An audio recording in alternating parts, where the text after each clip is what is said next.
Okay, everybody, good evening. We're going to go ahead and call the meeting to order this evening. I need a roll call, please. Mack. Here. Braden. Here. Nash. Absent. Albert. Here. LaCroix. Absent. Miller. Here. And Weedman. Here. Okay, we've got quorum. Please join me for the pledge. I pledge allegiance to the flag of the United States of America and to the republic for which it stands, one nation, under God, indivisible, with liberty and justice for all.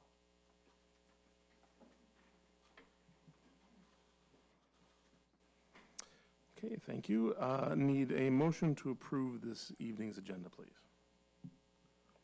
I'll move. I'll second. Okay. Miller. Aye. Mack. Aye. Albert. Aye. Weedman. Aye. And Braden. Aye. Okay, and we don't, I'm assuming you have no public comments? Okay. Moves us along to board reports. I'll start down with Mr. Weedman this time. I got nothing. I have just a short one. So Mrs. Albert and I have been working on just the beginning stages of a sustainability policy. If you remember in the spring, we did the working board meeting and got some feedback on that. So just wanted to check in with the board and see if you're in support of us starting to do the research and draft sustainability policy that we would bring to you later in the year, probably in October-ish. So just wanted to see if we're on track with that, or if you would like us more discussion before we decide to do that. Yeah, go for it. I would say. Yeah. All right, that's it. Thank you. I don't have a report per se, but since this is our last board meeting before the beginning of the new school year, just want to wish everybody good luck and a wonderful start to the staff and admin and teachers and families and students and everybody, custodial staff, as you begin your week next week. So good luck to everybody. I have no report. And I also have no report. Well, we're moving right along. So, Dr. Gligman? I have a report. We're going to start with Amy Gluck talking about new staff orientation. Good evening. So we had new staff orientation this week. Our new staff, we had approximately 45 new staff here in this room, Monday, Tuesday, and Wednesday. They are an amazing group, and we're so excited to have them with us. We spent a lot of time just kind of to get to know some of the curricular materials. Dr. Woke came in and talked about some HR kinds of things. Amanda Pelser came in and talked about some tech things, and everyone got tech. Yesterday, we split off into separate groups related specifically to their roles, and so Dr. Lorenzo and her team were able to work with our student services team. So everybody got a lot of what they needed in order to be ready for kids next week. And we've heard great feedback so far from the staff, and I just want to thank Jamie Parker, who's our teacher on special assignment, who is really helping us to pair our mentors for our new staff and work with our mentors as well as work with our new staff and get everything ready for the new school year to support them. Thanks, Amy. It really has been a wonderful 3 days. There is just great energy going on in this room and in all of the small group settings that have been happening. There's been a lot of people around this table who've been a part of those small group meetings and have done just a wonderful job facilitating them. There's just a lot of excitement. So that moves me into, indeed, school is starting. We are very excited. Staffing is in really good shape, and I won't steal any more thunder from Dr. Woke because he will do a little update about that, but I wanted to give you a little preview. It's looking great. The schools are looking great, and Mr. Gonke will be, I'm sorry, Scott Gonke doesn't like Mr. Scott Gonke will be showing you some pictures about the work that's been happening out this summer throughout the buildings, but the buildings are really spiffed up, and we just cannot wait to see our full staff on Monday and then all of our students on Wednesday. And board, that's just a reminder, if any of you are able to come to our staff meeting, our All Staff Institute Day on Monday morning, there it is, Monday morning, do let me know so we save you a seat in the front. And I know, thank you, Dr. Mack, who will be teaching at that time, for providing us with a welcome video from the board. But if anybody else wants to be there, we'd love to have you. And so that's that piece. And then I wanted to talk for a moment about upcoming school year calendars. Now that may seem like an odd thing to be talking about when we are just starting this calendar, but I wanted to get some information out into the community now, and I want to start here, and then I will describe to you how I'm going to kind of roll this information out to our staff and our community. So as we've already shared with you, board, the summer of 2026 is construction summer. That summer, we will have work happening on all 7 of our schools. All 7 schools will get buffed up library media centers, and student support spaces will be improved throughout the district. So that's going to be a lot of work, and our architects recommend that what a school district should do when they have a lot of work happening over the summer is to extend the summer. And they recommend 2 weeks, and they also recommended a way to do that. And this is a pretty common practice in school districts when there's going to be a lot of work in the summer. So the concept is we extend the summer 2 weeks by moving one year's calendar a week early and the other year's calendar a week later. So here's what that would look like. We would start the 25-26 school year a week earlier than usual. So although I don't have dates to share with you at the moment, think in terms of what's happening right now. We're at a board meeting, and we're doing new teacher week right now, but actually the high school has already started. So we would be likely starting along with District 127. So that's what we would do for 25-26, I gotta say this right. That would allow us then to end the school year a week earlier. That takes care of that end. And then 26-27, we would actually bump back a week later than we usually start. So that's been the recommendation. I had a brief conversation with our calendar committee about that just this morning. And we wanted to start talking with really the public about that, because although we don't have calendars yet, we want people to start hearing about it and thinking about it and making their summer plans related to it, because that's going to come up soon. It means that next year, students and staff would start school and work about a week earlier than they currently are. So we'd want them to think about that as they're planning summer vacations, for example.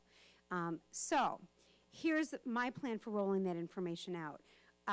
First of all, we want to be able to create our calendars as soon as possible. And I've already been in touch with District 127 about when they might be getting their calendars ready.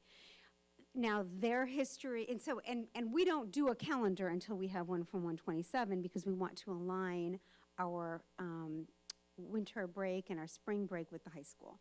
So we do need to wait until they've done next year's calendar before we can roll one out for ourselves. We are actually interested in the possibility of providing 2 full calendars at one time. Not sure if that's going to work out, because that will really be dependent on whether or not the high school might do that. But even if they don't, we can at least do a full calendar for next year, and also just and here's when school starts the following year, even if we can't do the full calendar. So I'm going to be sharing this information with our full staff at Institute Day on Monday morning, so they can start hearing that. They might be watching this right now. This is a public meeting, but I want to make sure I get out in front of everyone and so that people can start hearing about it. Then the next time we have a district-wide newsletter, which is the end of August, we'll provide that information in that newsletter as well. And then we're just going to keep communicating it early and often so people can start thinking about that and won't be surprised. All right. And that is not the last piece of the soup report. I'm handing this over to Chris Wildman, because our EBF funding just came in recently, and I want him to share some information about that. Thank you. Our EBF funding for this school year, so what we do is for the purposes of the budget, we do an estimate, and that's what we presented in the June tentative presentation. Our number, which we've actually received, is $20.3 million, which is an increase from 18.5.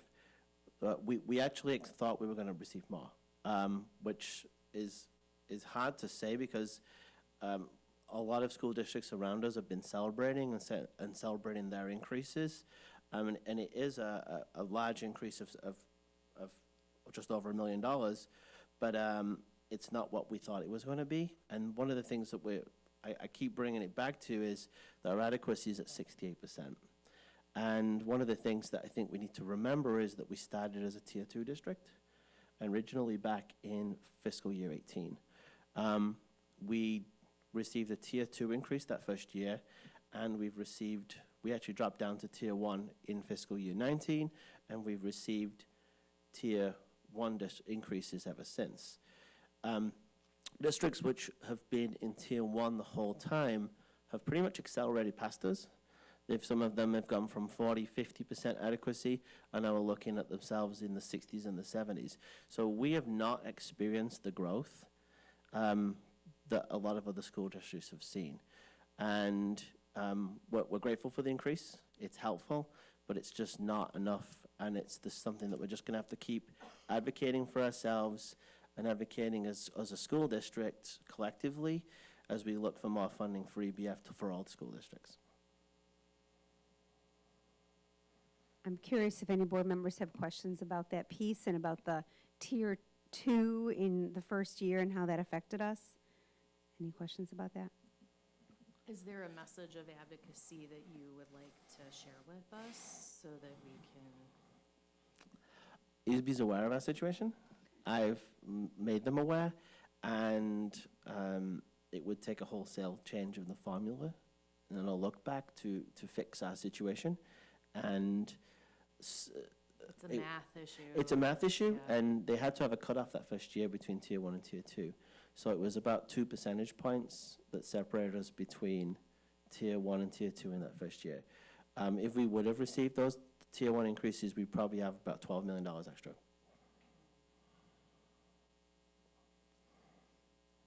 The power of compounding. I possibly shouldn't have ended the superintendent's report with that one, Yeah, but sorry about that. I really wanted to make sure everyone heard it because the way this information is being shared out by the state is great news. Schools just got huge increases. So much so that I reached directly, when I read that email, I reached out to Chris and said, did we have more money than we thought? And it was a big, turkey, right? That no, in fact, we got less. And again, we are grateful for the funding that's come in, but it's not what we were hoping for. And it does, it affects our bottom line. So when Chris brings the final budget, the deficit that you'll look at will be larger because what he put in was the money that we were hoping for. And if I remember correctly, Chris, you were pretty conservative when you did that. I thought I was being conservative, but Yeah.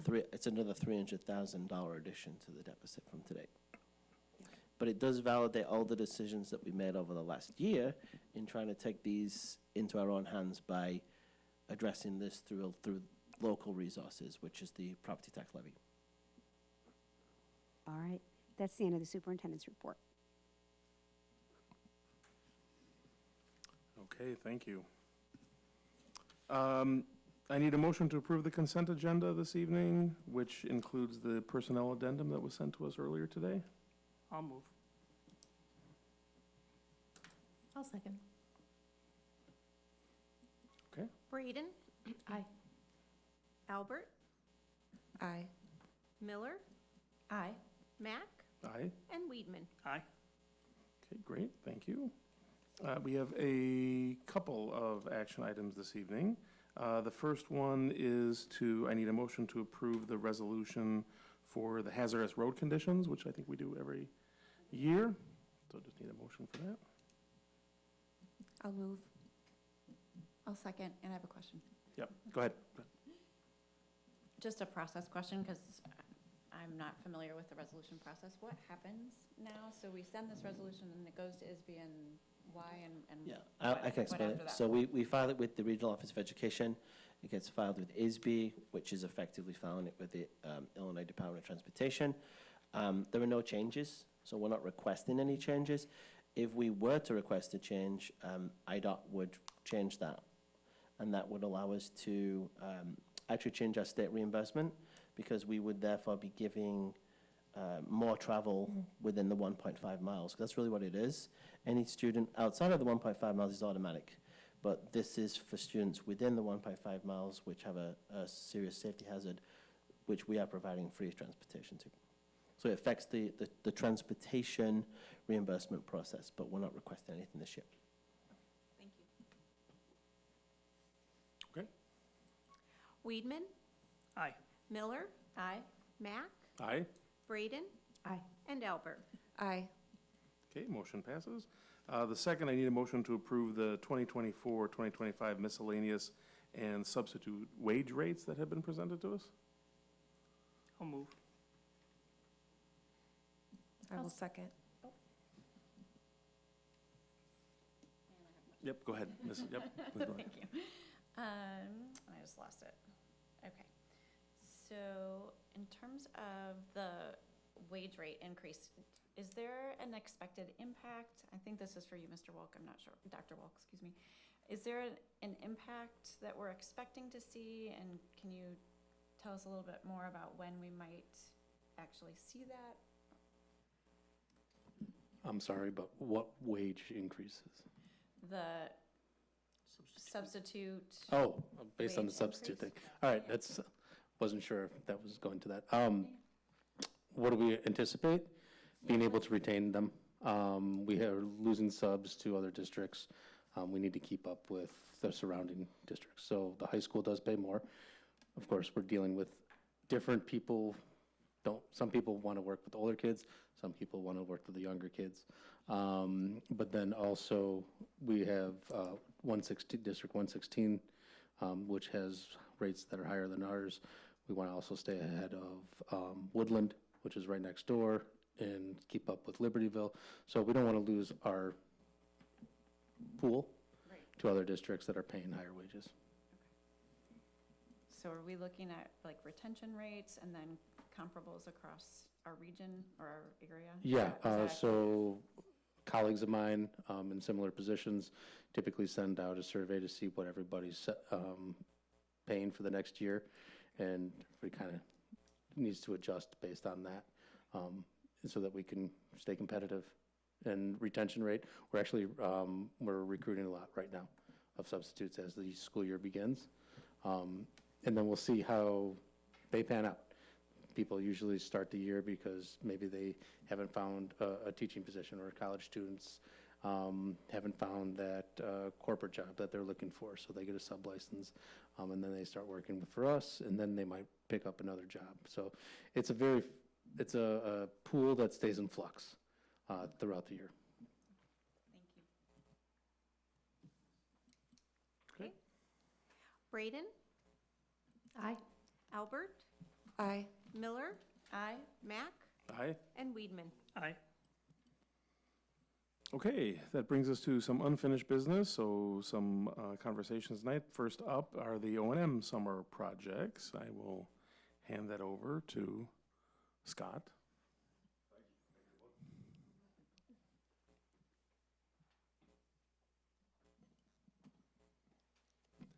Can you believe it's August already?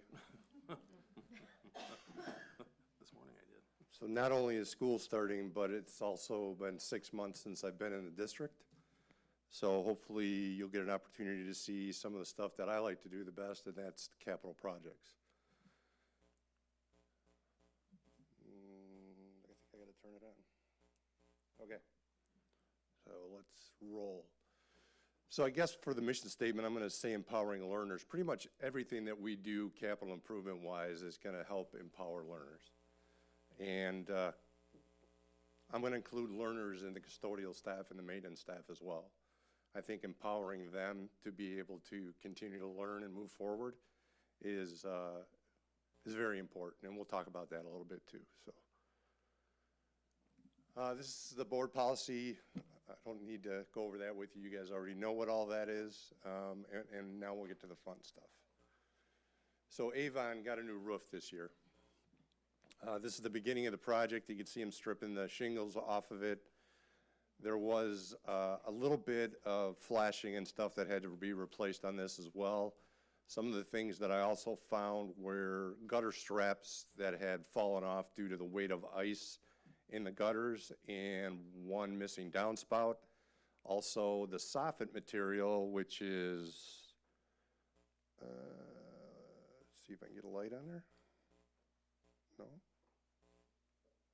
Well, it's along the bottom, the green line kind of underneath where the roof deck's being stripped.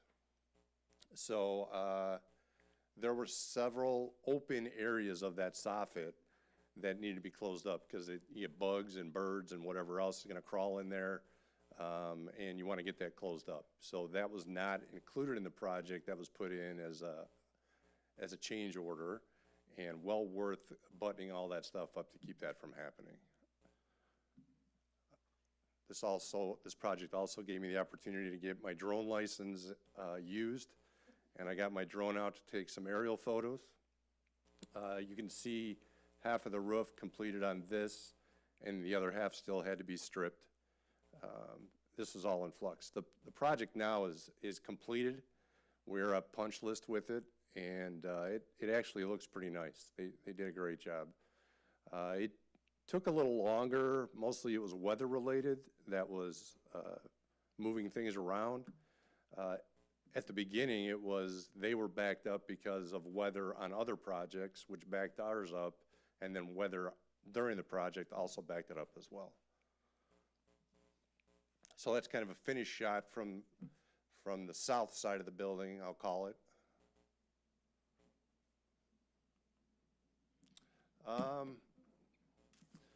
This is, I'll call it the bowels of the building.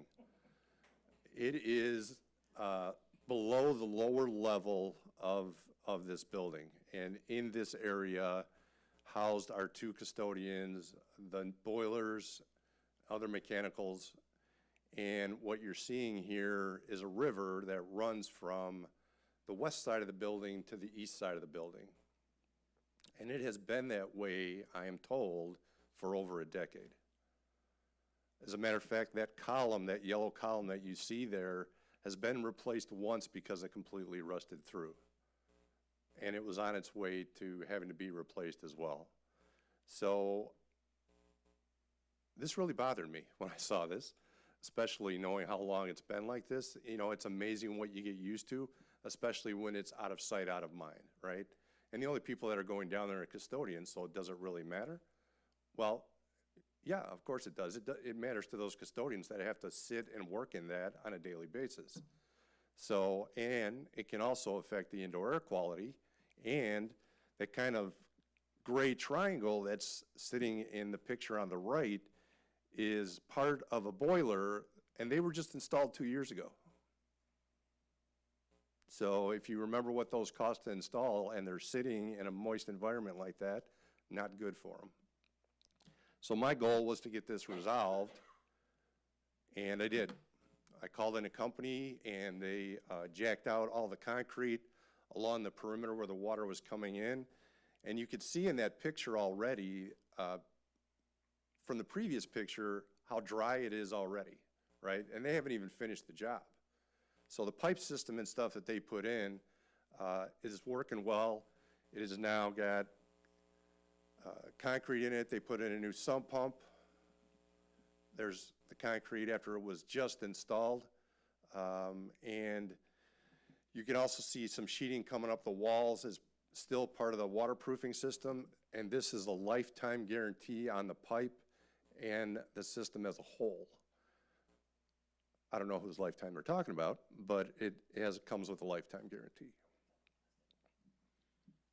Any questions on that?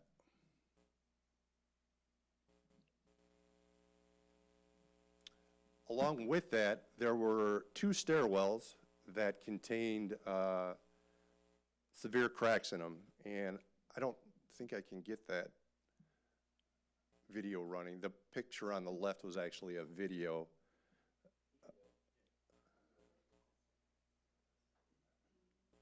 So if it works,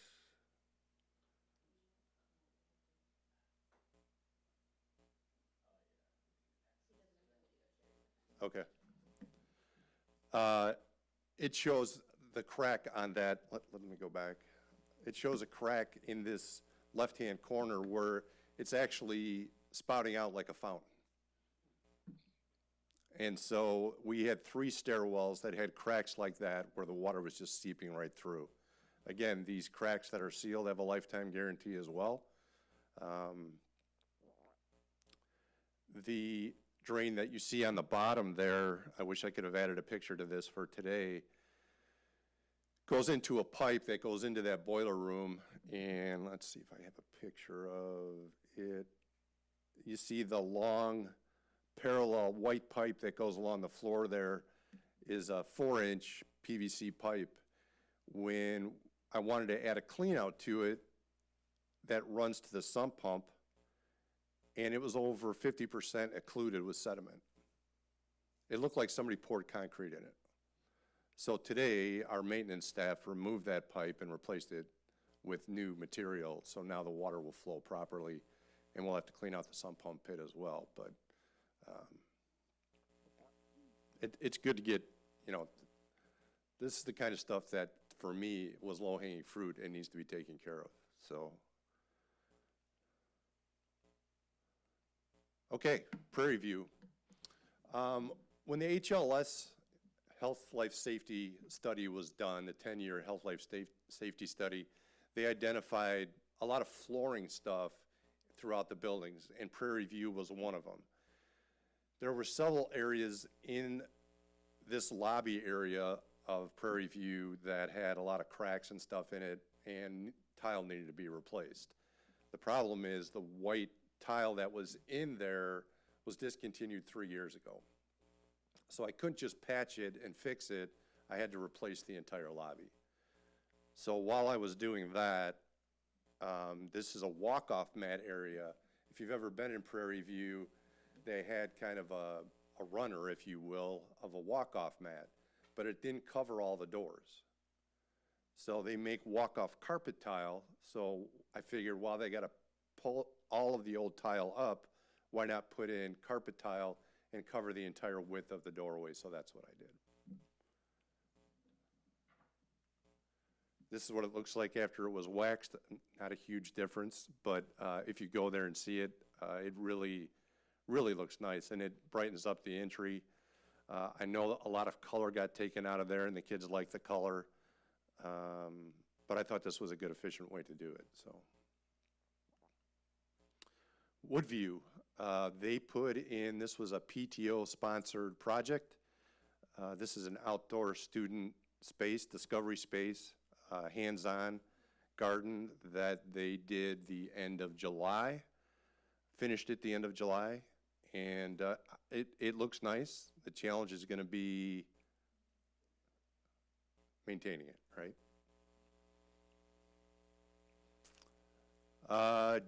GMS.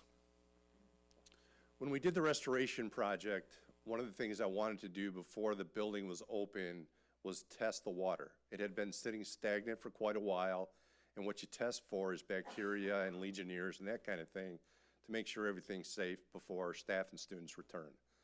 While they were doing that, I also asked them to go and exercise the fire hydrants that were on the property and flush those. Fire hydrants that are on the district property are the responsibility of the district. So when they went to test that fire hydrant, they couldn't even turn it to open it. And because of its age, you can't get parts for it anymore. So it had to be replaced. So imagine pulling up to the front of GMS, if there's a fire, and they try to hook up to a fire hydrant, and wow, it's not working. So it got replaced, and we did the restoration work. Our maintenance staff did the restoration work around it. I've been kind of waiting for it to settle, and then we're going to seed it and blanket it so this fall we can get some grass growing on it. Any questions on that? So because of what was found here, I also had every school that had fire hydrants, the systems tested to make sure tested and also serviced. So the stems need to be lubricated and so on and so forth to make sure that it's always going to function. And that should be, and it will be, on the annual preventive maintenance schedule. This is room 146. It's a double classroom at GMS. When the school year ended, I was asked to come and look at this room. It was used by the drama people. It had a horseshoe-shaped countertop that went entirely around the edges of the classroom, and it was in very poor condition. It was obvious the students thought they could sit on it, and it wasn't designed to support their weight. And it also had carpet tile that was in very poor condition. Can't have carpet tile in a STEM lab, so we did the demo work. The maintenance staff went in and removed all the countertops, the brackets, they patched the holes, they painted the entire room, they demoed the carpeting, and then we had a company come in and install the same LVT that we used when we did the restoration program, so it all matches, right? And then along that back wall, because we know the STEM lab people are gonna have a lot of stuff that they need to store, we added base cabinets along the whole side of the room as well. New lighting was delivered yesterday and will be installed on Friday to complete the project. Any questions on that? All right. Just another shot of the new base cabinets installed. The wall cabinets were already there, so it made sense to install base cabinets just to continue the storage. All right, let's talk about the the district's X fleet. 3 years ago, there were 5 vehicles that were taking off the asset list, and they were still sitting parked behind GMS since then. So I got a hold of an auction firm. We listed them online on auction and sold them all.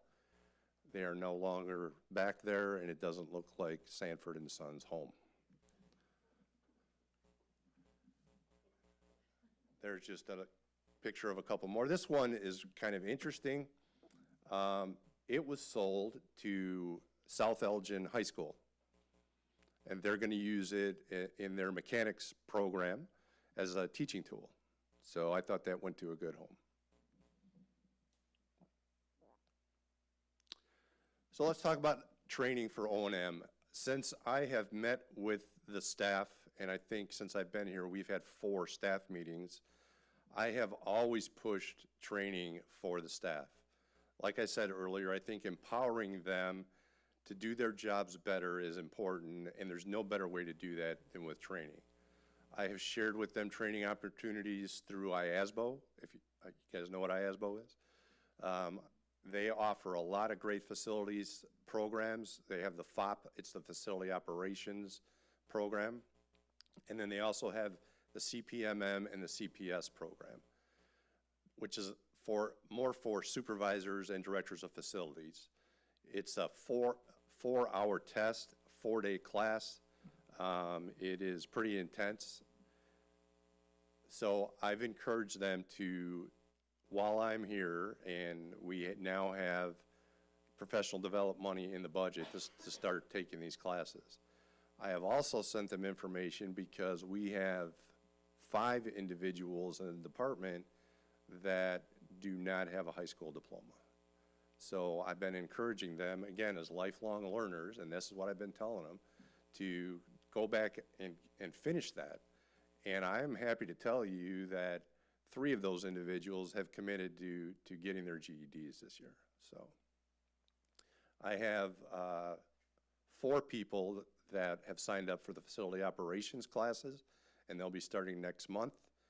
And I have 2 individuals that have signed up for the CPS program, which is again in September, and 1 individual who's signing up for the CPMM all in the custodial staff. So this is really going to help them build a better team here for the district. And I think we're really moving towards that as we have our last staff meeting. I thought was great because there was a lot of exchange. What I did was I pulled out their job descriptions and talked about their roles and responsibilities. So, you know, you get a lot of people that are saying, well, you know, why is he in here and what is he doing? Well, now you know. You see what his job description is, right? So it brought about a lot of good exchange, and I will continue to provide meetings and opportunities for them to be able to stay engaged.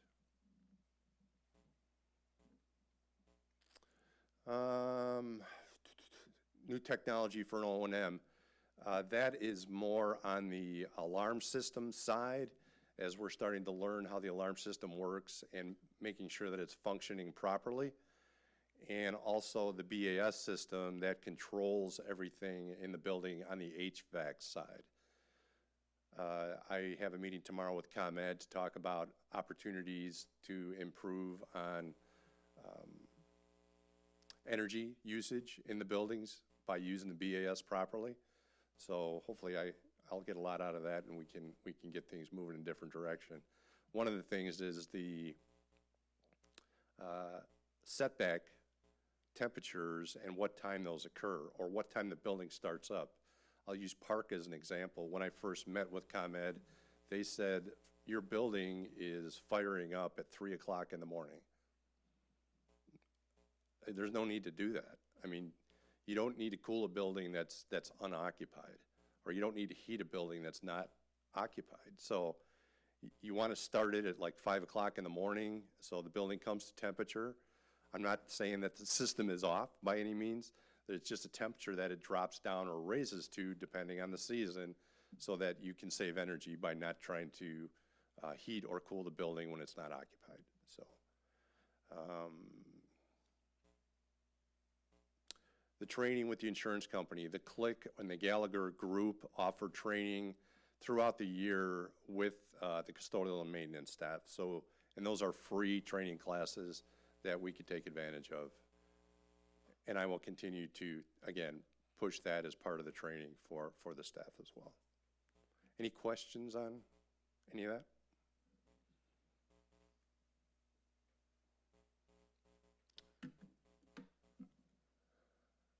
Is that you? Prepare the, so we've been working with the architect to look at the 3-year priority capital plan, and I think it's going well. I think in some cases there's some sticker shock. The problem, not the problem, what we need to realize as a district is the last one that was done was pre-COVID. And since then, construction costs have just skyrocketed. And it used to be you would give a 4% increase, escalation increase every year. When you have a 3-year or 5-year, 10-year capital plan, it would be 4%. That was the standard. That number after COVID blew out the door. It is now more like 10% or maybe even higher. There are still long lead times on stuff, and so it's going to be tough to go through it, and I'd like to say I don't really want to value engineer it. I think that's been done here a lot, and we really need to focus on taking care of the critical stuff first and working our way through that plan and even extending it farther, and making sure that's a living document that you and whoever takes over into this position can then keep moving forward and keep things rolling and resolved going forward on an annual basis. Any questions, comments, concerns? Anything I missed? I don't think you missed anything, but I do have questions. I am just curious about the escalation rate. Do you have any sense of why that, is that related to a virus, or is it related to something else? Why the escalation rate increase? Well, I think a lot of it is material stuff, it just has gotten so out of control. There is, to me, having done this for so long, there's no rhyme or reason why the manufacturers, so what they're doing now is they're doing just-in-time manufacturing. Instead of manufacturing it and putting it in a warehouse so it's available, they're making it to order. Lumber materials have started coming down, but other things like chillers, the last thing I got, chillers are still maybe even a year out. So as we look at the chillers here, which are band-aided together, the one at Prairie View, the boilers at GMS, as we look at replacing those, we can purchase that equipment through a co-op now, so we have it in hand for next summer when it's ready to install. Just because of those long lead time items, right? It's the smart thing to do. And then you could bid out the labor afterwards, right? So I wish I could tell you there was one easy answer to why it is. You know, it has changed the face of construction, not just for schools, but for everybody. But for schools, what it's doing is it's backing up your schedule. Because of all of the timelines to get that stuff, that we are now down to 2, not that you're gonna put lockers in a building, but this is just an example. We are down to 2 manufacturers of lockers for schools in this country. So, and when you think about the number of schools that are in this nation that are wanting to buy lockers, it really backs things up. Lockers are a year out as well. So you really gotta look at planning your construction projects early. I'm gonna say 2 years early if you can, so that you can get them out to bid at an appropriate amount of time. And putting it out to bid in January or later is not a good time. Because contractors start looking in the fall to fill their calendars for the next year, right? And if you wait till January or February, you're not gonna get a very good pick of the contractors. And we found that out, and I don't know if Chris can talk about the HLS bid that went out this year. That's what we ended up with, was not very good bids, so. Gotcha, okay. And then I had one more. I just wanted to move to indoor air quality and connect that with the improvements at Woodview's outdoor classroom. So theoretically, we should see improvements in indoor air quality and in indoor environmental quality when we have passive designs like outdoor learning, because the air cools, it acts as a filter, theoretically. Well, it'd have to act as a filter where an air intake is. Exactly, and that was my question. Yeah. Are those gardens near the air intake? They are not near, They're no, not. they are not, no. Okay. Okay, thank you. They're right along the corridor that goes down to the cafeteria. Okay, all right, thank you. Sure. I just want to say thank you for encouraging lifelong learning, and you've made this former GED teacher very, very happy. It's life-changing, it really Yeah. is. Out of really all the things I've done here, that was a real proud moment when those guys came up to me and said, we want to do this, you know. That's huge. That's huge.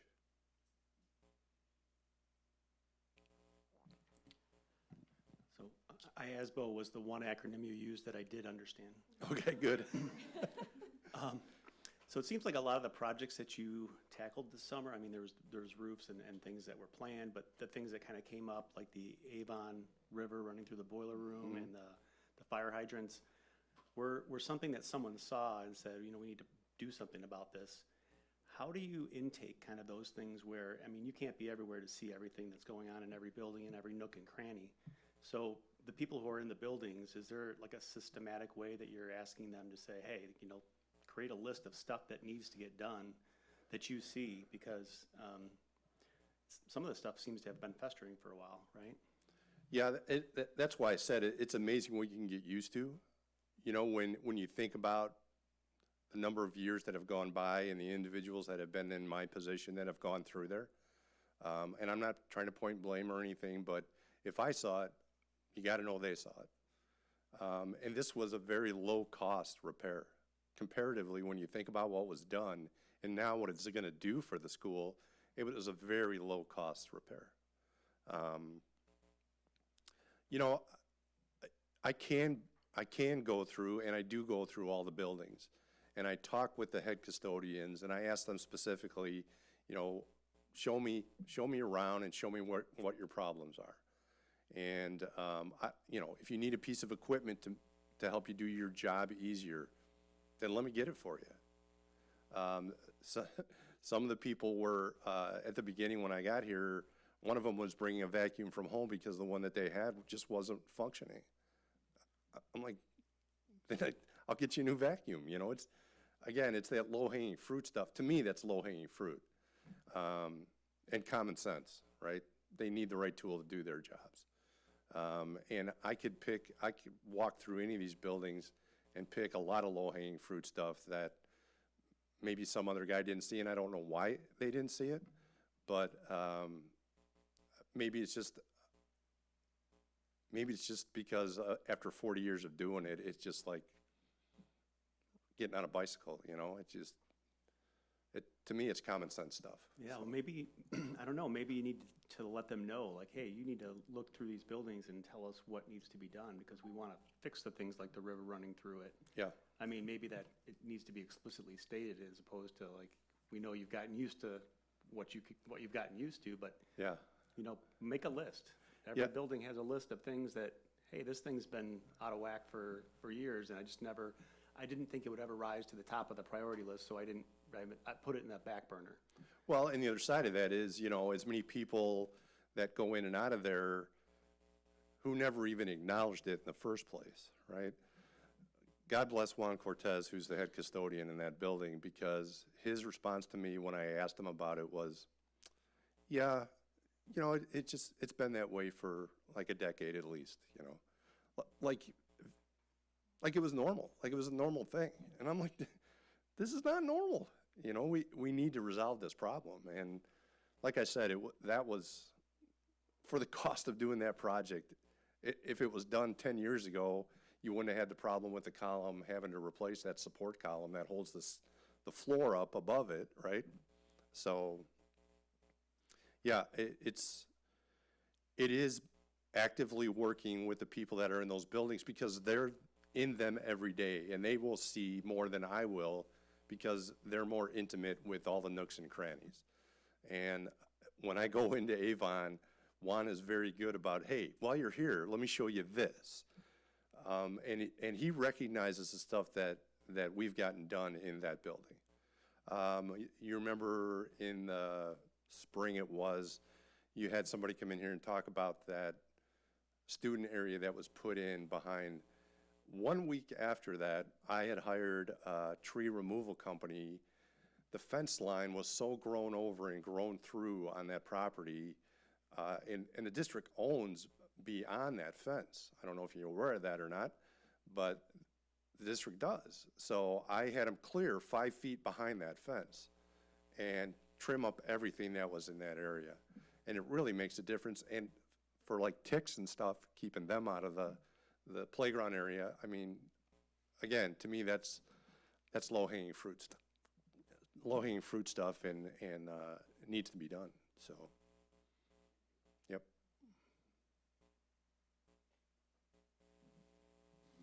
Thank you very much, Scott. Thank you. 3-year capital timeline update. I'll hand it over to Mr. Wildman. I can take this one. So we've talked a little bit about it, and we just kept it on this slide as well. So you might recall that we had brought a timeline update to you in June, that we were going to not do the original work that was identified in November and December of 2021, and we were going to do the B projects that were outlined in the 10-year health, life, safety. The bids came in about $200,000 above budget, so we didn't do them. We pushed them off, and we have now decided, as part of our 10-year plan that we're working directly with WOLD right now, to incorporate those projects as part of that work. What we have decided to do, though, is to purchase chillers and boilers for those 3 schools that are mentioned in the memo. You might recall that those are the 3 schools which have been most affected by heat and by cooling over the last year. So they are our highest priority pieces of mechanical machinery that we are buying. As Scott alluded to, they do have a lead time, and so we're going to purchase those with the remaining funds of the 9.2 million, which is the final 3-year amount of the three-year capital plan money, that 9.2 million, and that will finish off that amount that we actually issued as part of that DSIP. So that is the change that we're bringing to you, and they will be purchased through, we probably won't need to bid them. We will buy them through cooperative purchasing agreements, and when we have them, we'll bring them to you for purchasing approval. Any questions? So I'm just curious, first of all, are they Energy Star appliances, and should they be, or can they be, or are they? So at a commercial level, there is no such thing as Energy Star. However, ASHRA standards for schools now requires that anything that's going in, and ISB has a standard too, that everything needs to be an energy efficient unit. Okay. I think you'll be, number one, surprised at the energy savings, and for me, it's going to be the space savings, because everything now that's being made takes up a lot less space than what it's doing right now, with the exception of maybe the chillers. And there is no rebate for boilers from ComEd. There is one for the chillers. However, the problem with the rebate program is you have to apply to ComEd, they have to approve it, and then you have to do the project within 90 days. Well, how do you do that when a chiller has a 1-year lead time? So we'll have to see if we could work some kind of magic and still make that happen. But that's, after talking to the ComEd people, that's what they said the procedure is, so. Okay, thank you. And then could you just clarify, is it on? Could you just clarify, what is the expected, what's the impact? Are we replacing the chillers and boilers that failed with comparable models, or are we improving the system, or is there some other impact? Yeah, I mean, they're new, so it'll be a vast improvement. For instance, GMS boilers, there's 3 of them in the boiler room right now. Based on new energy efficiency and size, we're going to be able to decrease that to 2. The chillers as well will take up, as I had said, they're going to take up less space outside and inside the buildings. You know, because of economic reasons, the district has stretched out the equipment for as long as it can be, right? The chillers that are here use R22 refrigerant, which is no longer made, and right now costs $240 a pound, and each one of those chillers holds about 300 pounds. You do the math. So this summer, I was able to work with one of the nearby school districts who was replacing their chillers that have R22 in them, and asked them if I could evacuate the refrigerant out of them, put them in storage bottles, and keep them here at the district for any future leaks.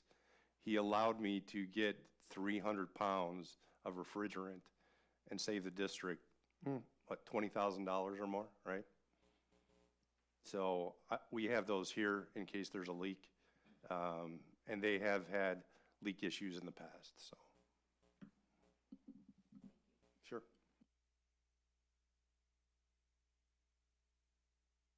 Okay. The last item is a staffing update. I'll hand that over to Dr. Wolk.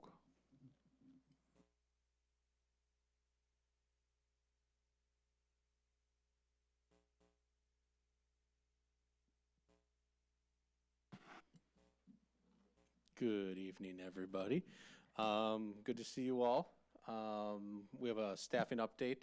I know at the last board meeting, Dr. Glickman said we'd be giving one, so I am happy to present this tonight. Even though a little bit of my thunder was stolen at the start of the meeting, it's okay. Staffing. We're cultivating a community of adult learners to help empower our little learners. And so, staffing is what it all comes down to. We need quality teachers in positions to have the biggest impact on our students. What I've done here is I've listed out the current openings as of today. The board memo that you received last week was out of date the second I sent it to you. So I just saved it all for tonight. So what I've done here is I've put our current positions that we have vacant, certified, and then we'll have non-certified. And I've also put up there in a column the information that I shared last year in October regarding our vacant positions. Important to note that 23-24, we did increase our staffing, our certified staffing, 15.8 full-time positions. So that was a large impact on last year's open positions. But where do we currently sit? Right now, we have a vacant ML position at Park Campus. I'm happy to share that a few minutes ago, I received that we have a couple candidates that are coming in for interviews. I don't have the date this week or first thing next week. I'm not sure, I didn't quite catch that. Also, we have a social work position that is posted that has been sitting open for just over a month now. Very difficult to find social workers this late in the game. So that would likely be filled if we don't find somebody the next day. Doubting we will, but that will likely be filled by a contractual service. We also have our behavioral specialist in our student services department. This is actually the second year that it may sit open. We're looking for a social worker, a school psych, or a counselor to help fill that role and help work with teachers. But right now, we are also helping offset that with our contractual company, Surpass, which is helping to fill this role, as well as some of the behavior intervention things that we have on a day-to-day basis. So we'd still need Surpass even if we didn't have this position, but we would have somebody doing some other things. And last, we have a bilingual instructional coach position that has been posted all year. We've had a few candidates, but nobody that fit that bilingual piece and the instructional coach piece. So we've had people that were bilingual apply, but they weren't quite instructional coaches, and then people who could be instructional coaches but weren't the bilingual. And so that was something specific we wanted. This year, who's going to fill in for that? We are going to ask our very talented instructional coaches to assist with that, although they are not bilingual. They will help with the instructional piece and helping some of the engagement strategies within the classrooms of our bilingual teachers. And then, as I mentioned, on the right-hand side, you'll see all of last year's positions. A lot longer list than it is this year, so we are very excited about that.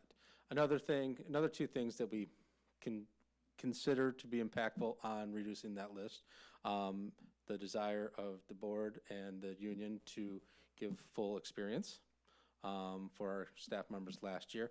That came about mid-summer, and so we had a full hiring season where this was available to us, as well as I've shared some board policies that we had. The teachers are no longer allowed to resign within 30 days of the first day of students. And so we've seen that as, we don't have some of those last minute resignations. Last year we had 2 teachers resign 2 days before students arrived. So that was difficult. And then now on to, can I get a little help?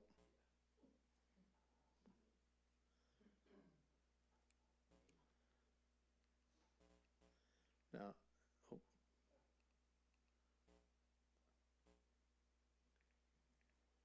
Okay, good, we're good. I was worried about it having to do an interpretive dance.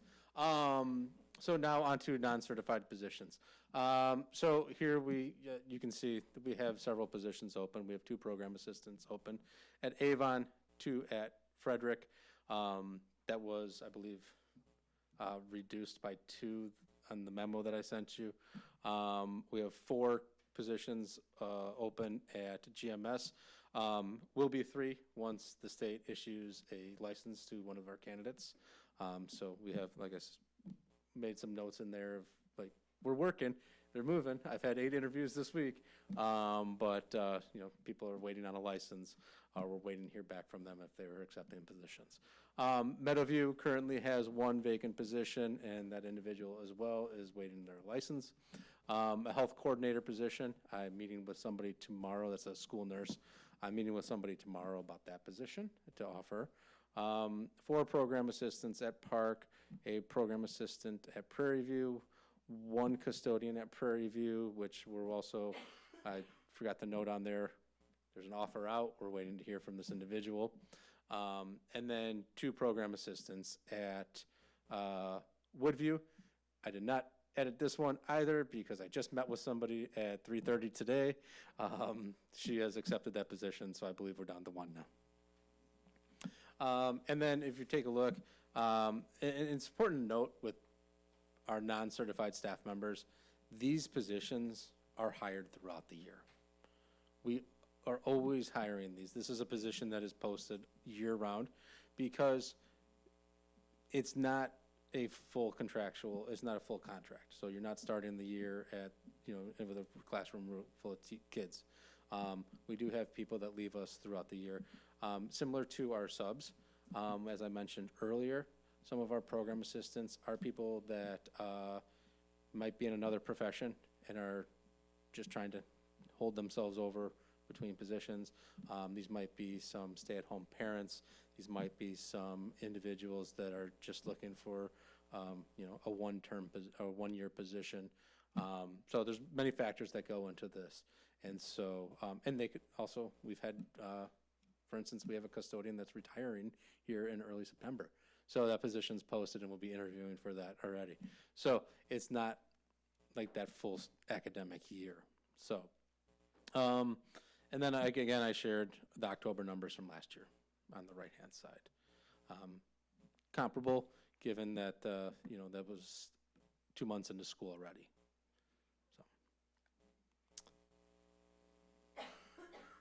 All right, and that brings us to the end of the actual presentation. We'll go to the main slide after that. So, any questions? Chris, I did have one thing. If you can go back for a moment to the certified. You mentioned the ML, certified staff member, which board, just as a reminder, ML stands for multilingual.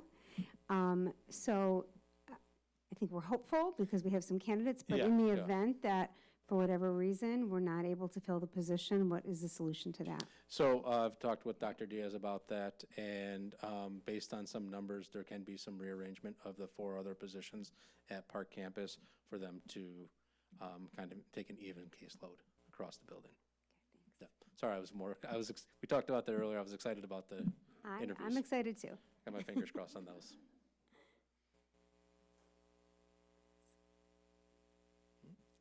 Thank you, Dr. Wolk. Thank you.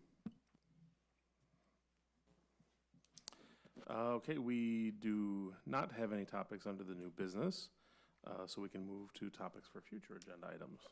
Yes, well, I'd like some input from the board regarding some committee meetings. So you'll remember that we had planned to do a finance committee meeting this evening at 5 o'clock. We canceled that meeting or intended to reschedule it because really as Scott was talking about earlier regarding costs that come in and how inflated they have become. When we got information from Wold, we realized we need to spend some time with reprioritizing. And so we want to be able to bring that information to you, board, after we've had time to do that. So we do have 2 options for that meeting. We can do it at 5 o'clock on September 4th. We can also do it at 5 o'clock on September 18th. We currently have a policy meeting scheduled on that date, but we can certainly flip those 2 meetings. So I just wanted some input from the board on what we do. I will be out of town on the 4th, just as an FYI, but that doesn't stop you from having the meeting, so. Right. I'll be out of town on the Okay, I would like that to stop you from doing a finance committee on the 18th, if that's possible. okay. I'd like to be gone the whole month of September, but I Well- won't be. This is going downhill fast. All right. Will the 4th give you enough time to work Yes, through? oh yeah, Okay. we'll be ready for the 4th. Okay, we The can do 4th? Yeah. Okay, all right. Then that's what we'll do. Okay, so then we'll leave the policy committee meeting on the 18th. And board will have policies to you soon so that you can start reviewing them. Okay, so the 4th, we'll start with a 5 o'clock finance committee meeting. And then Amanda will do a tech summer projects update, similar to the update we had today, but just for tech. That is all we have on for September 4th right now, plus our usual business. And I'm sure we'll have some fun updates for you regarding the start of school at that time. And then September 8th, again, we'll start with the policy committee meeting, which means that during the meeting, we'll have policies on the agenda. We're also having a budget hearing. Chris, does that require anything earlier? That's just as the start of the meeting?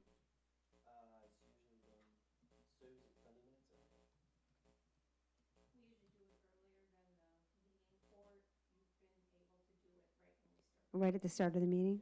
Okay, so we'll do the budget hearing right at the start of the meeting, okay. Including, budget hearing, and then we'll be doing resolutions for III. There was a request to do those early this year, and so we'll do that night. And that's all I have right now for September, and I haven't gone into October yet. Okay, all right, that's it for now.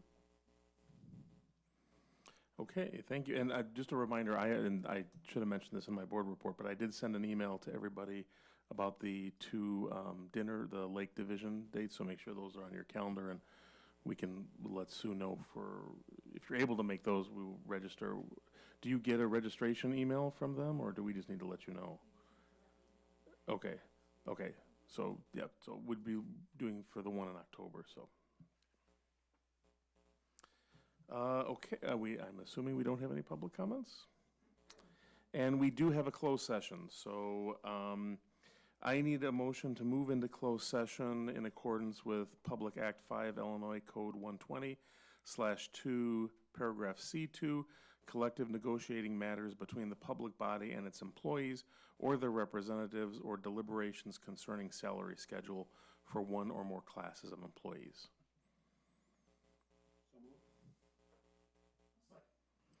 Okay, we don't anticipate any additional business coming out after the closed session, so we will adjourn from the closed session directly. LaCroy, Aye. Miller, Aye. Mack, Aye. Albert, Aye. Weedman, Aye. and Braden. Aye. Okay, thank you, everybody, and good luck as you prepare for next week.